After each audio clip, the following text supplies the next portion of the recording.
If I disappear, I've just fallen off this stage. That's like Chris said, I'm going to try and go through this quite quickly, and hopefully we'll generate some thought, and I hope I'll challenge a lot of your thinking in agricultural methods.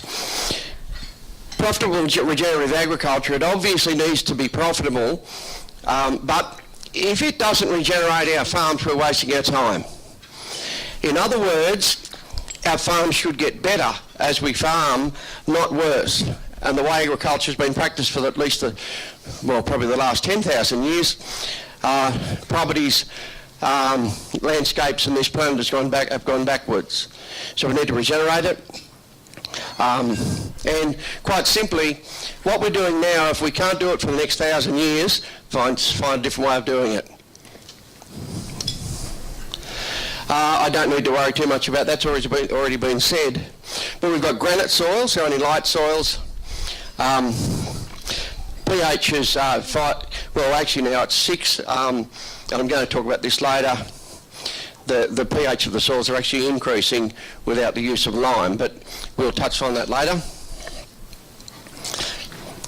Now, there's just a few enterprises, primarily where wool producers, merino producers have been. My great-grandfather started doing that in the 1860s, and we're still producing merinos. So obviously we're not very intelligent if we're still breeding merinos. So, and they're managed holistically with the plant grazing method, which I'll just touch on very quickly. Graham is going to talk about grazing management later. Bit of cattle trading. We also, as part of what we do, what I've done at home is restored grasslands, and in my case native grasslands, and enterprise has come from that of native grass seed. It's a major part of our enterprise mix now, or selling native grass seed. How can we be more profitable? We can do many things. One of them, we can produce more, which is the way we've looked at it for the last, 50 years or more. We could spend less money, or we could allow our farm and soil to function as ecosystems. Now I'm just going to touch on those quite quickly. Producing more, okay, and this is how it's been done now for a while. Add fertiliser, improve the pasture, control disease and control insects. Now, that's been a bloody disaster for at least the last 50 years. It hasn't worked. Those high rates of fertiliser and pesticides and inappropriate use of fertiliser has been a major cause of the destruction of our farms and landscapes. And it has been an ecological disaster. So, one of the problems, and we get advice, if something's wrong, just put more fertiliser on. The problems are rarely ever addressed. Now, agriculture is crashing all over the world because it doesn't function in an ecologically sound way. The problems in agriculture are not agricultural ones, they're ecological ones. And no one ever talks about that. If we look at reduced carbon levels, meaning we'll have to irrigate more, or our water use efficiency is not as good. Reduced soil fertility means that we'll put more fertiliser on. Increasing insect attack means more insecticide. Increasing crop disease, more fungicide. Now there starts to be a bit of a pattern there if you start looking at that. More fertiliser, more insecticide, more fungicide. I love to call that more on agriculture because that is exactly what it is. So, and again, you're going to get sick of me talking about ecology and ecological function, but that's what the problem is. So, and one of the major problems that we've got as farmers and graziers is that because of the cost of all these things, we make someone else wealthy. We seem to always get the wrong end of the pineapple. So make someone else wealthy and we all go broke or really struggle. So we need to turn that around, and we can. It's not that difficult. So, is it possible to spend less and produce more? Conventional thinking would say no, can't do that. So, what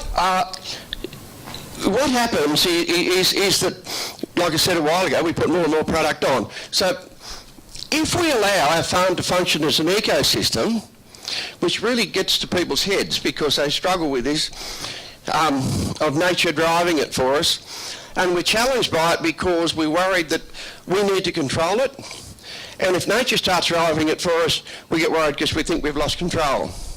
We're never going to beat Mother Nature, so why don't we just go with her? So, if we allow the farm to function as an ecosystem, we'll have far more diverse pastures and grassland. We'll start restoring grasslands. No insect attack, no disease, better animal performance. And we should also remember that the soil needs to function as an ecosystem as well. Start putting all that together and we'll be more profitable. Okay, all right for me to stand up here and say that, but how do we do that? And it's pretty well exactly what Christine was saying this morning. We need to get our soils right. And photosynthesis. By growing plants and more plants. If you get nothing else out of today, it is plants that will fix all of this. It's simple stuff. And then if we start growing more plants, you fellas will make more money instead of giving it to Monsanto and Co. No Monsanto reps here, are there? There never are. One day there's going to be one in the audience. So, plants. Plants is what will do this. And we look at this, grasslands, for millions of years, grasslands have dominated the planet. In fact, where most of our farming land, especially where our cropping country is, all over the world, is on old grassland soils or grassland country. But the grasslands fed many millions of grazing animals, and also started our species off as well.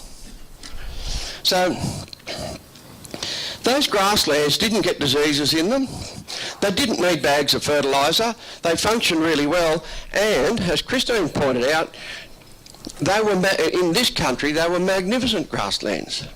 If you've got any doubts about that, Bill Gamage's book, Biggest Estate on Earth, there's a few things there now about our grasslands. So how did the original grasslands grow huge amounts of food without disease, insect attack or fertiliser? Balanced ecosystems, nutrients are cycled and made available.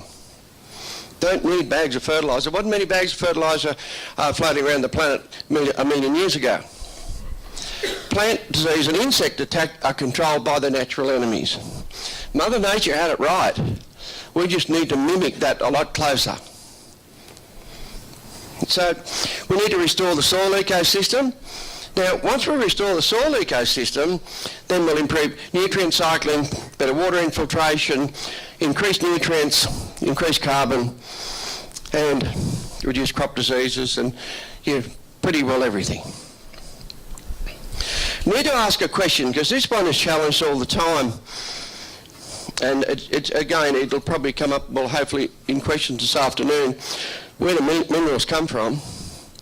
This planet of ours is about 4 billion years old, and all the minerals were here in the first place. They've always been here or are still here. They haven't floated off into space or anything. So the minerals are here and are here still, and were here.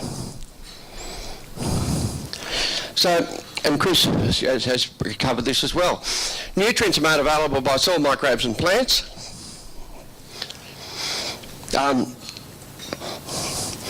Christine's certainly the best one to address this. Bacteria and fungi use enzymes and acids to break down rocks and access minerals.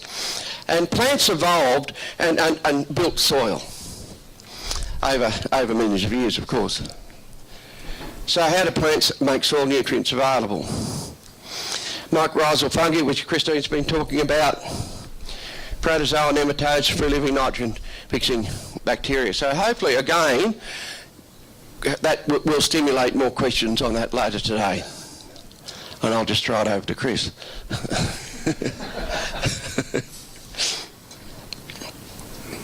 So it's okay to stand up here and say, this is what we should do, but the big challenge for us landowners, farmers and graziers, how do we do this stuff? I'm going to talk about what I've done and the changes I've made. And what I'm going to talk about isn't the only way. There's other ways of doing this, but this is the way. This is how I've changed the farm at home and turned it around. So why do I farm differently? Well, many people would say I farm differently because I'm a bloody lunatic, and they could be right. In fact, they probably are. So my family started, my great-grandfather in the 1860s, where we are now, so we've been there for a while. So the only people to blame for the decline or the destruction of the farm is us, the whole family. We can't blame anyone else. So, in other words, my family stuffed it, and I probably did it. I helped a bit too. So my great-grandparents were some of the original settlers in the area, and they started growing merino sheep and started growing wheat in 1868. So my father adopted, and the wheat was growing then obviously with horse teams in the early 1900s.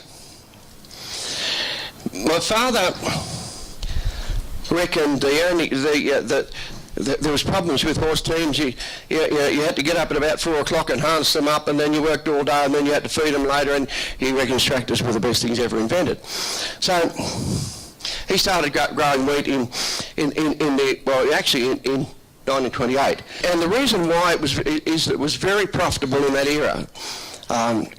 Sheep prices dropped, wool prices dropped, and so he decided to grow wheat. But what he did, and he was using the best techniques available at the time, and the only ones was ploughing and working country, but what he did was destroy the grassland straight away.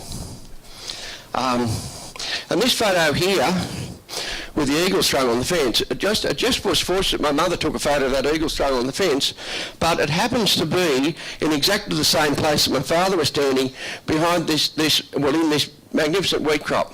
He grew that wheat crop without any fertiliser and no pesticide. Well, there was no pesticides available then. So he grew that, and I often ask the question, why? Well, I will. How could he grow a crop like that without fertiliser, without any inputs at all in that era, and yet we struggle to grow them now? We need heaps of fertiliser to grow crops. Anyone want to volunteer? Anyone know? Yep. On the left-hand side, you would have the natural fertility that up over hundreds of thousands of years. On the right-hand side, most of your natural fertility has been lost through That's right. Yes. The grassland soil. The grasslands built that healthy soil. That's exactly right. But now, 5 years after that photo, he had a gully starting to form through it, and that ended up 3 metres deep. It was a great embarrassment to him, actually. He filled those gullies and changed his farming methods in the 1940s because it failed on him. He grew crops for quite a while to a point where he always referred to it as being farmed out country, but it was microbially dead, I'd suggest. And it started to erode, and he changed that. So what we did, or what my father did, he fixed many of those problems with high input agriculture. I've grown up in high input agriculture. So I wasn't always a lunatic like I am now. I was very conventional. So, but just to move on, that was costing my father in that era $80,000 annually to maintain that form of agriculture, that high input agriculture. And that figure will come up again later. So, but what happened after all that fertiliser? He was putting on 125 kilograms per hectare of superphosphate, standard stuff every year. But it started to crash in the 1970s. Had salinity problems, acid soils, trees dying, going broke, all that stuff. And what we were really doing was growing things that want to die and killing things that want to live. And that's what that's what agriculture does now. You know, if it's growing there, it's got to be a weed. So how and why did I change? In 1979 we had a major bushfire. Lost 3,000 sheep, all buildings, and pretty well all the fences, and no money. We were broke. It was a major fire. So how do you survive from that? 1,000 ewes survived. They were all burnt to some degree, but they survived, and so we double mated those and built up numbers from those 1,000 surviving ewes. But I started to grow wheat, and the way to survive that is to have a sense of humour, which is not always easy to find. So I decided to grow more crops, and I grew crops in the only way I knew, and grew them exactly the same ways that my father did previously. Ploughing, scarifying, cultivating, which created poor structured soil, soil erosion, acid soil, crop disease, exactly the same thing that happened to my father. So that didn't work. So how did I fix those? See, I got the best agronomic advice in the 1990s. I was searching for answers to this. Double the fertiliser. And interestingly, just to backtrack a bit, when things started to crash on my father in the 1960s and 70s, the advice then was to double the fertiliser. Yep, that'll fix it. Add your rearing crop, use fungicides, use insecticides, use herbicides. You've all heard that before, because that's the same advice we're getting now. That was early 1990s. So I didn't accept the advice. I'm a stubborn bastard. So it didn't add up financially. Spending more money didn't make sense to me. The recommended amount of nitrogen fertiliser was toxic to the wheat plant. The only way you were going to fix that was to double shoot it, to not put it near the wheat plant. Didn't make sense to me. If you're putting on that much fertiliser that is going to kill the wheat plant, can't be much bloody good. So I said, no, this doesn't make sense. So how did I resolve those problems? Ran into brick walls, whichever direction I took. Well, that's the obvious way to fix. I had a couple of beers. That bottle of beer will come up again in a minute. Go to the pub and have a beer. What I did was focused on restoring the property to grassland, because, and this was in the 1980s or late 1980s, my thinking then was that I knew that they didn't need high rates of nutrients, of fertilisers. Had no money anyway. I actually had to develop, like we hear about low input agriculture now, I had to develop no input agriculture because I had no bloody money. So I had to do this without any money at all, or very little. So stop using fertiliser and pesticides to start with. I focused on ground cover. I've no idea why, it just made sense to me at the time. I started looking at a different form of grazing management, and pasture cropping was developed around that time as well, and combining the two was the answer. Combining how we grow crops and how we graze was really the answer to that. Now, our bottle of beer, this bottle of beer has been around the planet a few times. Darryl Clough is a neighbour of mine, and Clough and I got in the grog one night and we came up with this lunatic idea, because we were both started direct drilling around that time, and here we were killing the native grasses with Roundup to put the crop in, and these native grasses that we had were dormant in the winter. So what the hell are we killing these things for when they're asleep for the winter? So it made perfect sense, drunk at midnight. So, and surprisingly, we remembered it next morning. So within a couple of weeks, we'd both tried it, and that was really the start of it all. And it worked first year for both of us. It was fine. We got grain off it. I think Cluffy cut hay off his, but I got grain off mine. So since that time, I just kept on developing it and working it out a bit better. Now, on the property at home now, I just one slide on how we graze it, because Graham's going to cover this. Basically run 2 mobs of sheep, 75 paddocks, 3-4 month plant recovery. And the sheep are also used for preparing paddocks to pasture, to put the crops in. Now, all that's supposed to be a no-no, because you can't possibly have animals and crops together. Everyone tells you that. That's a bloody great heap of bullshit. Whoever started that, I'm just mad. Oh, yeah. What plants have you got there? Pasture? Sorry? What's the mix of plants? That's a native grassland. Yeah. So what is it though? Oh, there's 60 species there. Do you want to start? No, yeah, that's predominantly red. Some of them are here. Red grass.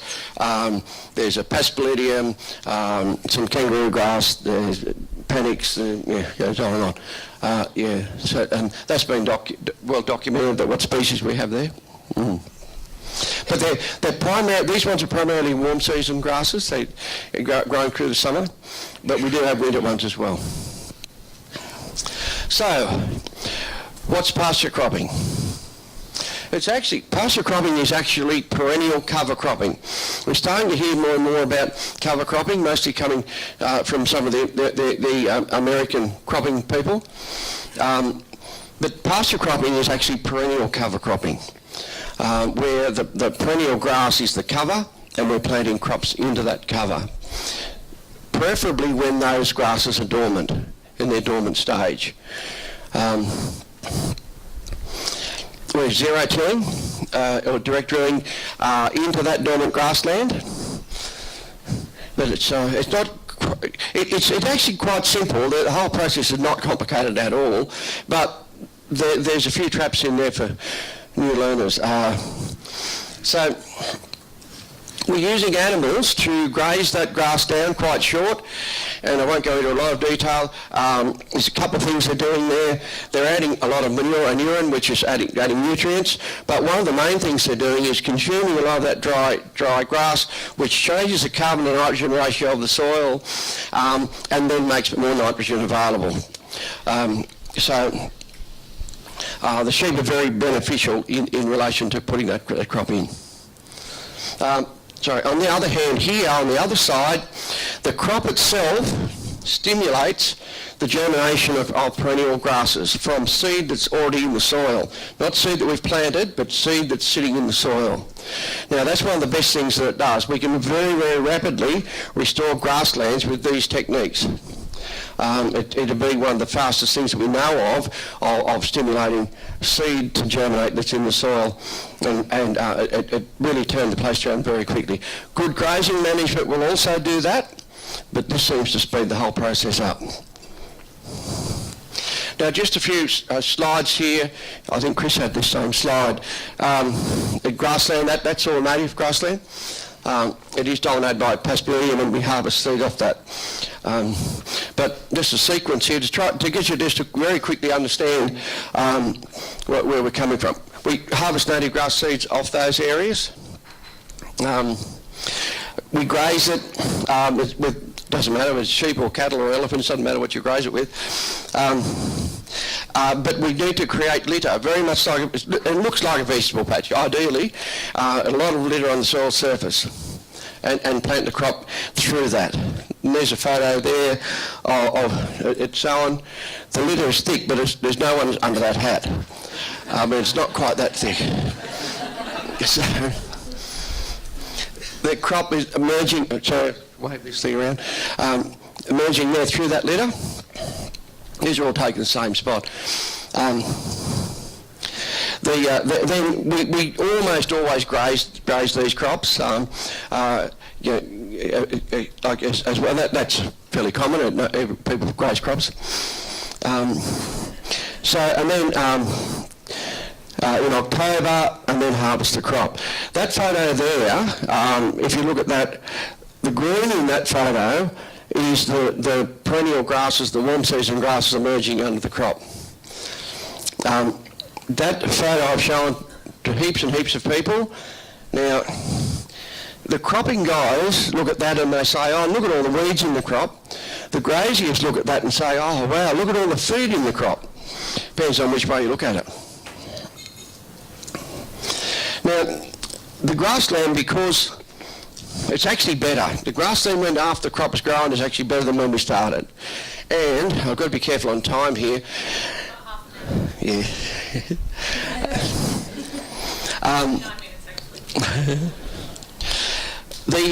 It's nearly impossible to lose money because that's grazed up to the point of sowing. The crop is sown after the animals leave, so we've had grazing off it. We haven't destroyed the grassland. We've renovated that paddock with direct drill, with the direct drill seed drill, put a bit of fertiliser in it for the crop.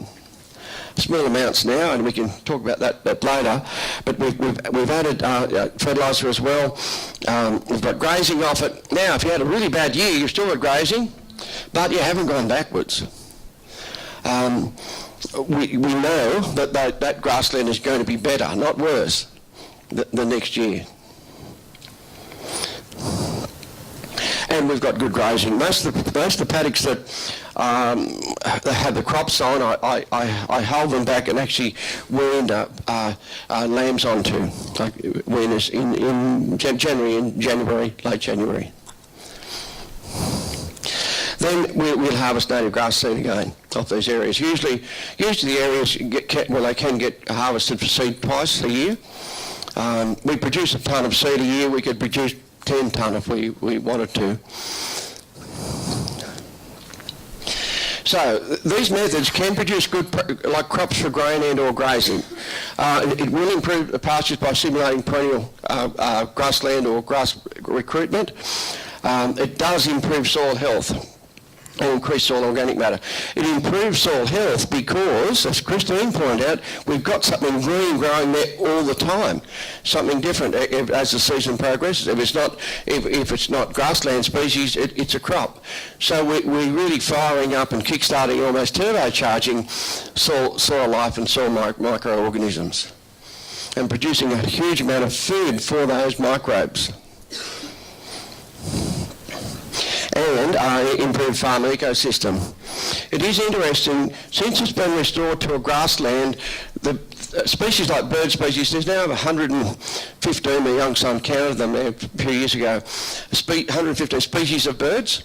There would have only been 5 or 6 like when I was a teenager. So the whole thing has just totally changed. Now, I can't help myself. I was thinking about I had a grassland there with 60 species in it, but I was still growing a monoculture crop into it.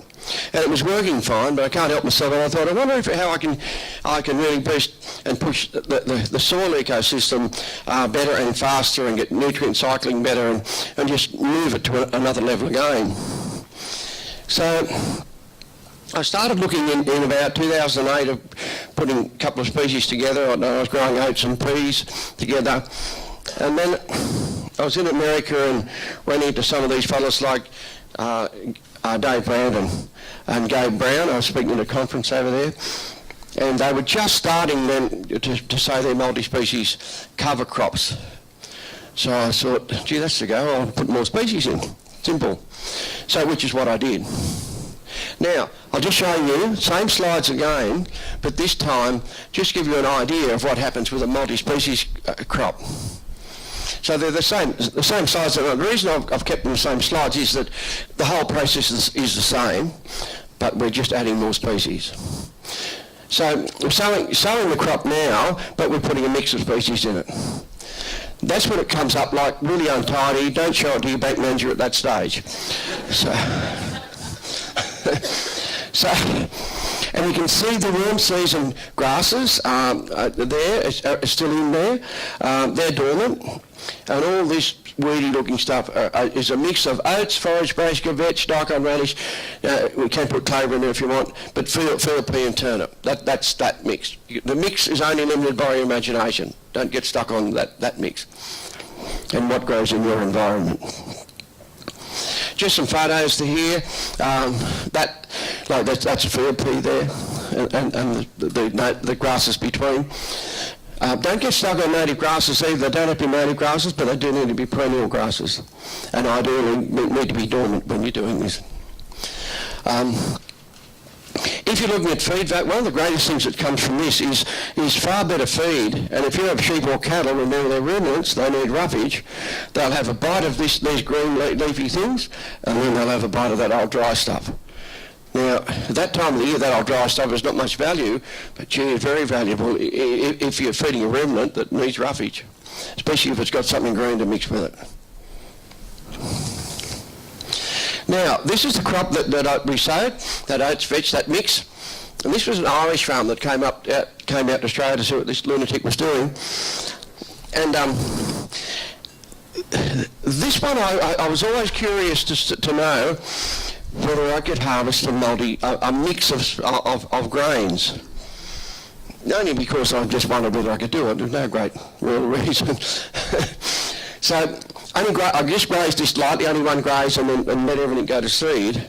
Then harvest it. My harvesting contractor thinks I am a total lunatic, I might add. So we harvested this. It was a wet summer, and some of the brassicas still stayed a bit green. So we harvested the mix. I put that through a seed cleaner, and we just separated the small seeds from everything else just to see what was in it. I actually used that next year to sow another multi-species crop. That's what I did with the seed. So in here, there's pea and oats and vetch in there, and brassica and radish and turnip and in that one. So after that crop's harvested, again, we've got the grassland to graze, same as before. This photo here just shows, it's fairly typical, like that's exactly where that Irish bloke was standing in the crop, but that's 6 months later. So, and they're cool season grasses, they're winter species, so we haven't lost anything at all. In fact, we've gained. Just quickly, I won't dwell on this too long. Over a 12-month period, if you look at that paddock, what it's produced, and compare it to just a single crop. So we've got grazing of the grassland, grazing of the crop, grain off the crop. Interesting one is many of those things that we're growing in there are vegetables. Now, I have no desire to be a vegetable grower, but the potential's there to grow vegetables on a huge scale if we want to. We're worrying about how we're going to feed people on this planet. I don't think it's a problem at all. And they're quite happy growing in the grassland. I haven't worked out how to harvest them yet, but so we've got grazing the grassland after harvest and native grass seed. This is all off one paddock over a 12-month period. While all that's going on, we've improved soil structure, soil health and nutrient cycling. We have got good insect and crop disease control. Many of the species that we put in these multi-species crops attract beneficial insects, so we get good insect control. Crop disease, it's just not a problem anyway at all. Reduced or no fertiliser, no insecticide, no fungicide, and no ploughing. And while all that's happening, we've restored the grassland.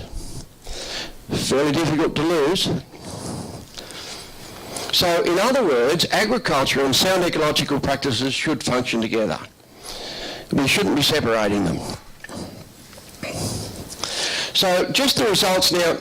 It's been suggested, not by me, but by many people, that the property at home is one of the most researched properties in Australia, and they're probably right. So we have really good data on what's happened there. Mostly because some of the scientists and Department of Ag people and that really thought I was total lunatic, and then I challenged them, and my mate down here, Christine, also challenged them. So they came and did some tests. Some of these, I've also had transects on the place measuring plant increase and soil cover, ground cover, and many things.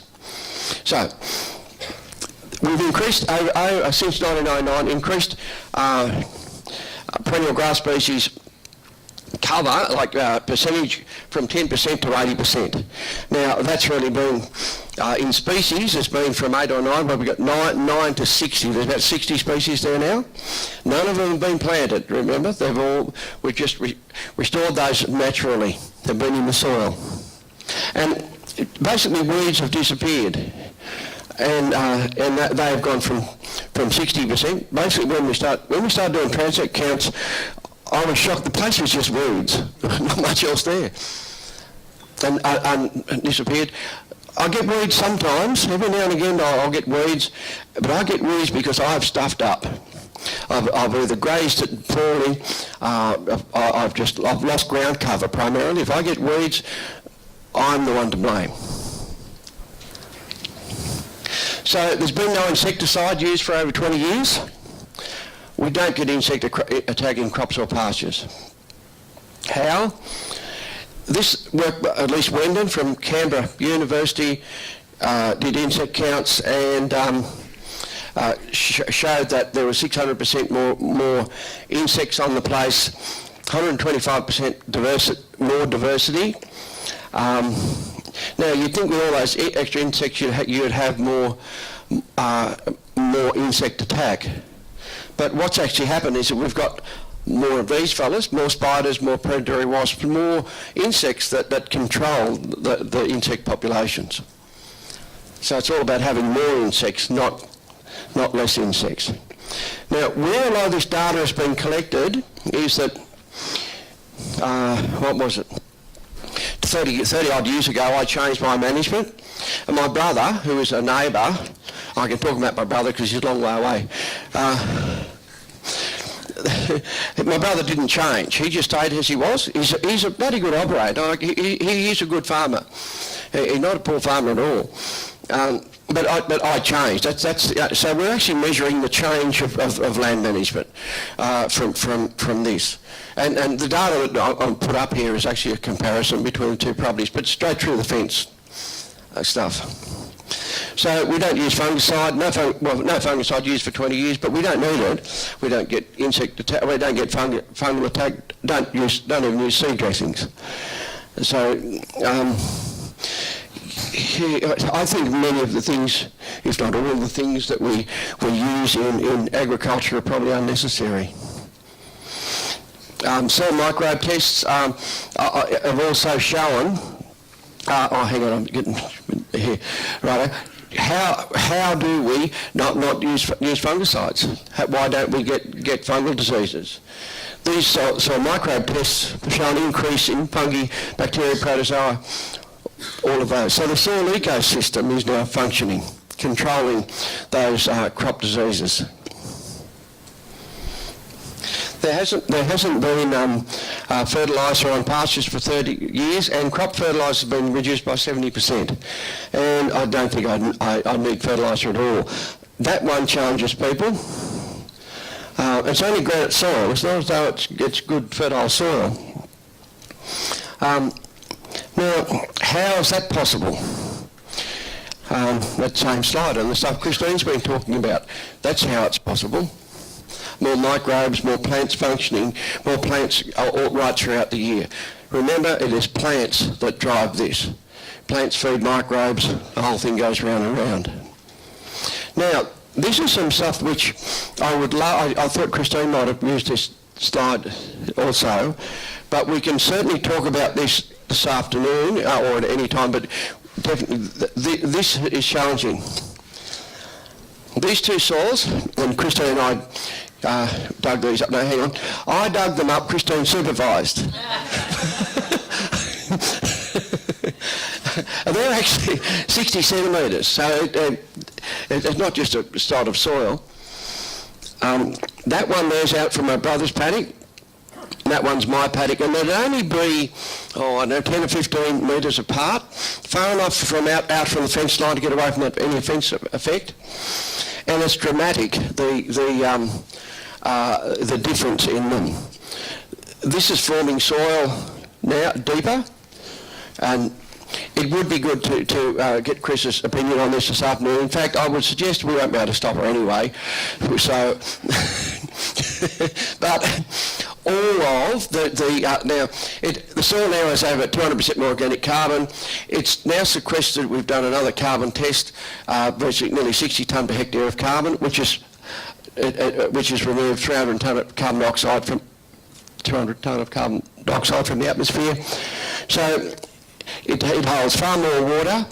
All of the nutrients, all the soil nutrients have increased by an average of 172%. Now, all except aluminium, iron and sodium, they've decreased. So this sounds like alchemy, and it's supposed to be impossible, and it does challenge soil scientists, especially. Things like calcium have increased by over 800 kilograms per hectare, 277%. And pH has changed from 5.2 to 6. No lime put on this paddock, and there's no lime on my brother's paddock as well either. So, I was going to say unanswered question there, but no, I think we're starting to understand what's going on here. But I will leave that until this afternoon and explain that in more detail. So, is it profitable? Remember the $80,000 that I mentioned earlier that we were putting on, or my father was putting on in that high input system? We don't spend any more. So we save $80,000 every year, and we produce more wool, grain and meat, as well as native grass seed. So we're more productive and spend a lot less. And it's all about ecosystems driving that. And our farms should function as ecosystems. So I've gone pretty good here. I'm ahead of time. So agriculture doesn't have to destroy our farms, ecosystems or the planet. Good agricultural practices can produce vast amounts of good quality food, and we need to emphasise good quality food. Regenerate grasslands, restore soil ecosystems, supply and cycle soil nutrients, control insect damage and plant disease. But agricultural practices need to function closer to how Mother Nature designed it in the first place. Thank you.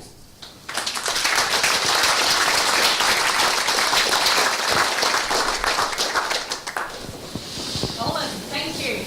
I'm quite loud. I'm sure you can all hear me down the back. Oh yeah, Todd, I'm too loud. Thank you. So a great session by Colin. Thank you so much for sharing your experiences and letting us know you save $80,000 a year. Solid effort. Any questions from the floor? Down the back first. Thank you. Are there any plans to do trials with this in South Australia? I know you said Western Australia, you know, they've done a lot of work, and you said it's sort of a bit similar to, you know, to here, but, you know, if you could do sort of a range of soil types here, is there any funding or anything for that? Or? Yeah, it'd be great to do that, because we do need to adjust any method to different areas and different soil type and different grass species. So in Western Australia, surprisingly, the work that's been done in Western Australia has been done by the Western Australian Department of Agriculture. That in itself is amazing. So because most government departments don't fund anything as way out of that. But no, it has been. There's some really good data. Anyone thinking about this stuff here, there's some really good information, web information on pasture cropping in Western Australia into introduced warm season grasses. And it's working well for them there. But yes, it would be really good to do some trials here. Yep. I was going to add, so Pers over here has done some trial work on Kangaroo Island with pasture cropping into Kaikuya for 2 years, so only a little bit, but a little bit of work that's happening. Where could we find that, Liz? In the Kangaroo Island Ag Trials booklet. You said you increased the nutrients in the soil by 172%. Do you mean you made them more available? Because aren't all the nutrients in the soil anyway? Okay. Yes. all those nutrients that I mentioned, except for iron, aluminium, sodium, have increased by varying amounts, but the average is that. And that's well documented. And it also happens in good grazing management as well. Like you'll start to see increases in it. And I don't know whether Christine wants to comment on it. Now the question gets asked: where do the nutrients come from? And which is a fair enough question. Where do these come from? Because it doesn't fit conventional science. You know, nowhere can you be growing things and increasing nutrients. There's a few things that happen. Remember, we've restored the grassland. So we've got roots going down a lot deeper, and probably deeper than they have for 80 or 90 years. So there's a lot of nutrients there that's just being cycled and brought back to the soil surface. But there's a lot of other stuff going on as well, in that, like, as I mentioned in a slide earlier, all the minerals that were on this planet originally are still here. So the minerals are still in the soil, we just need to source them. And the minerals are still in the parent material in the soil. So it is possible, and this is what we think is probably happening, and I'm sure Chris can add to this, that minerals are being released from that parent material and being made available by soil microbes. And remember, we're feeding these microbes pretty well, and they're basically turbocharged microbes. So that's where we think that some of this is coming from as well, because the totals have increased, not just available, but totals. I would like to see that discussion expanded. Thank you, John. Melissa, down the back. Sometimes in these systems, herbicides are a no-no, but if you had a super weedy, unproductive paddock, where would you start with the weeds? Yep. Right, great question, because we need to transition into this over time.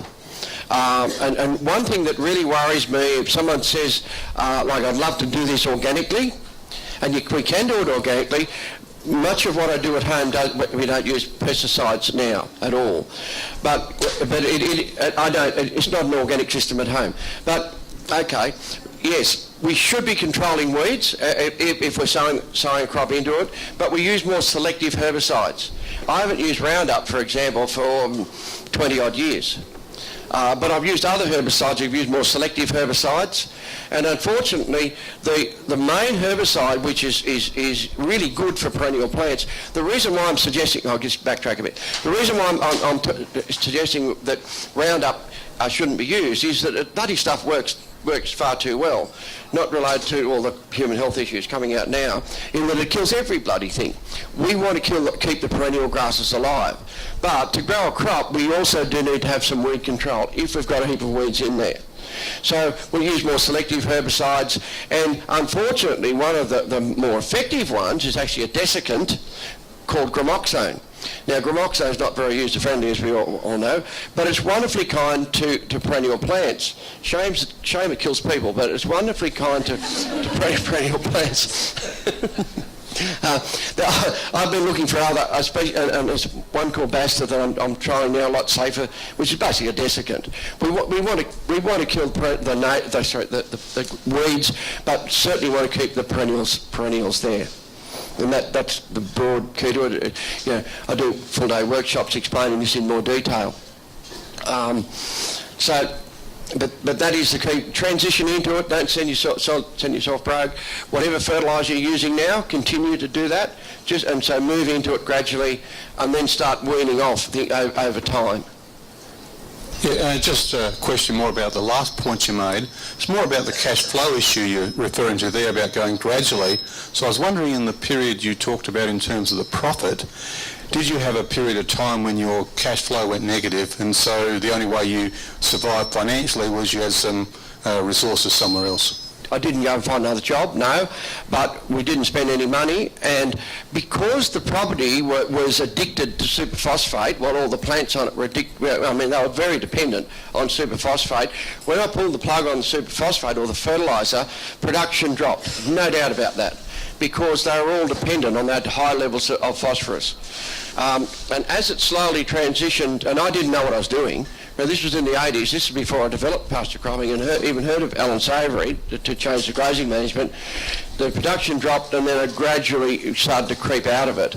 But then we got good changes after that, when I started pasture cropping and changed the grazing management.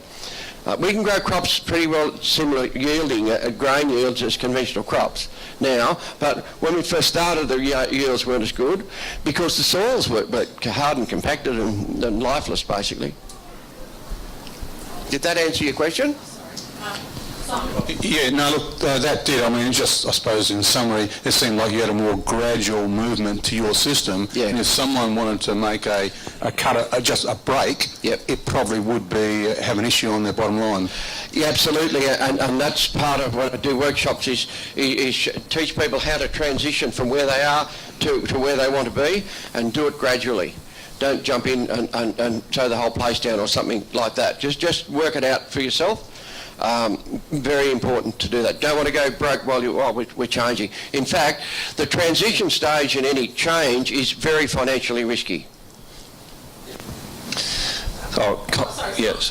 Colin, thanks. Because quite a few of us work in farm extension here, just interested in your story compared to your brother, why you've adopted a new practice and your brother didn't, and why he's still in the same production system and you maintained yours. What's the difference? Yep. I get asked that question a lot, obviously. Generally, people aren't as polite as you. They normally say, this bloody stuff's so good, how come your brother isn't doing it? Which is a fair enough question. He's very good at what he does. I mean, his methods work well for him. But he's not aware, and most of us aren't aware, that his farm is on decline ecologically. It's downhill.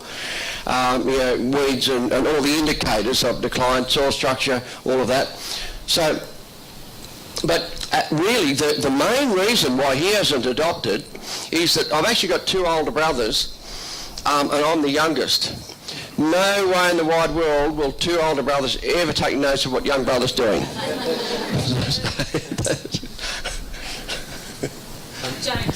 Yeah, Colin, I'm just interested in how you adjust your pasture cropping system for different seasonal environments, and I hesitate to say this, but different rainfall patterns. Wherever you can grow a cereal crop, this will work. But that's not a problem. The main limiter or the main adjustment is grass species. Most people have got, in areas have got annual species, and that's fine. We can still use herbicide to manage those and transition. But in many areas where we've got cool season grasses and we're trying to grow a cool season crop into it, I mean, if you think about it logically and say it's Phalaris or one of those really aggressive plants, it's going to be bloody hard, if not impossible. You can do it by throwing a lot of herbicide at it, but in those instances, if there's enough summer rainfall, which there probably isn't here, I'll give them to switch it around and put a summer crop into a cool season. So reverse it the other way around. Many people are starting to restore the function of their grasslands by either getting more native species back or sowing introduced C4 warm season grasses and then pasture cropping into those. And so they're getting the function working better, but that's a way of doing it. There's a few different ways, and it's being adopted now all over the world.